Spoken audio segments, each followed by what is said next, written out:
Okay, I guess it is time for an update on this mini project that I was doing.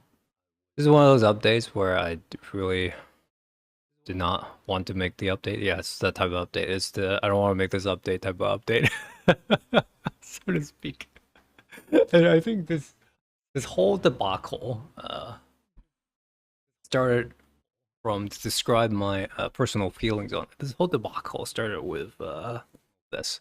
So of course, I'm still studying more or less about existentialism and the consequences of existentialism and stuff like that. Sort of like the psychological aspect, philosophical aspects, and of course the literary aspects. And of course, comes the reading of this book, which is Samuel Beckett. In the simplest terms, Beckett's writing is you can interpret it a lot of ways, but for me, it's about existential. It's about existential crises, and the next part I'm going to describe is solely for me, purely because it would probably make no sense in the context of what I'm talking about, so to speak. So basically, Beckett's novels are about when in the psychoanalytic analytic sense is when the barrier between reality and a person's ego dissolves, so to speak. So what that means is the construction of a person's consciousness is not no longer separate from what reality actually is, so to speak. Because in all of his books, Beckett's characters always has some sort of like nebulous goal that they're striving towards, like trying to find their mother, trying to find this person named Malloy, or trying to write a novel before they die, or some just uh, goal or MacGuffin they're trying to go towards. But at the end of the books, that really doesn't matter. All that matters is what the person is thinking. And this is like the book I'm holding is actually a trilogy.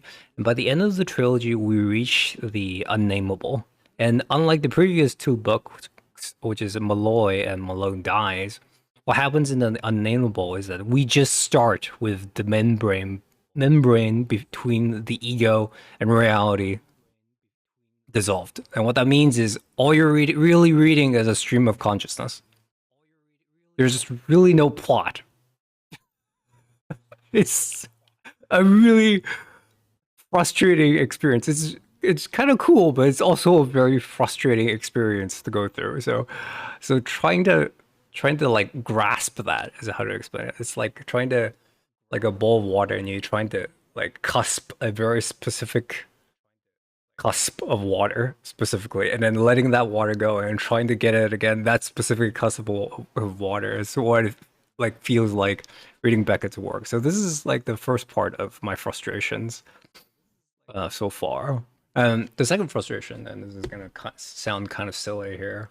The second frustration that comes from this, because I am still, in a large part, I am still digging up for sort of existentialist works, whether this is TV shows, movies, or anime or manga, or anything like that, or whatever I can find about things like death, meaning, value, and stuff like that. Just really, really peachy, really positive things. And one of the shows that was recommended was 6 Feet Under.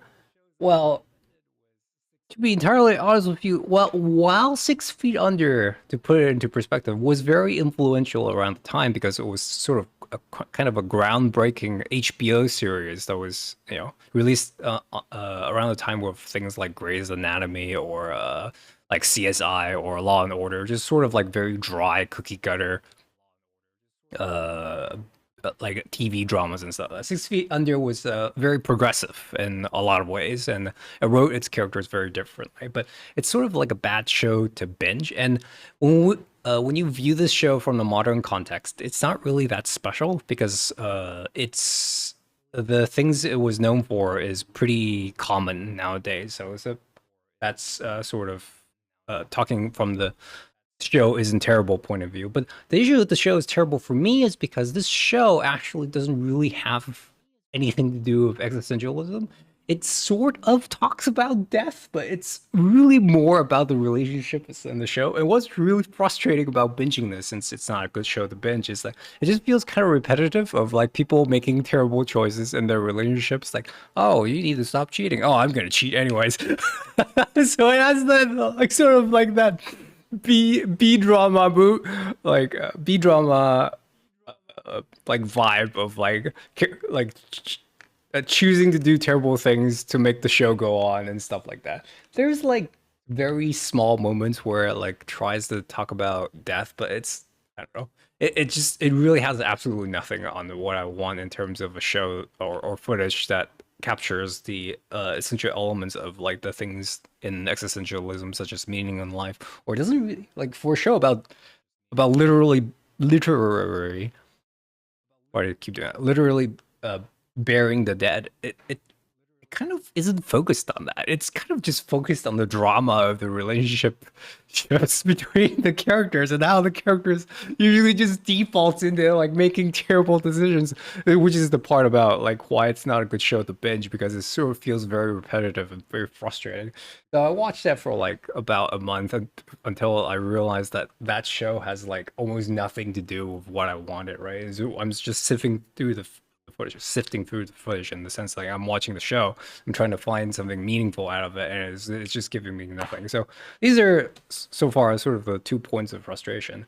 And of course, while I was doing that, I eventually realized for uh, the video essay I'm trying to make is that one of the most important parts of Stormblood, which is sort of least putting on the red dress in Stormblood, was corrupted. What that means is I needed to replay basically the entire story because the second part of the NG Plus system like has absolutely nothing to do with that. So again, I'm sort of shafted with playing through the entire patch 4.0 and then trying to reach that point to make sure I didn't forget anything important, so to speak, and sort of finally confronting the fact that I needed to make my own footage of the patch 1.23 content in Final Fantasy 14. So this is two things.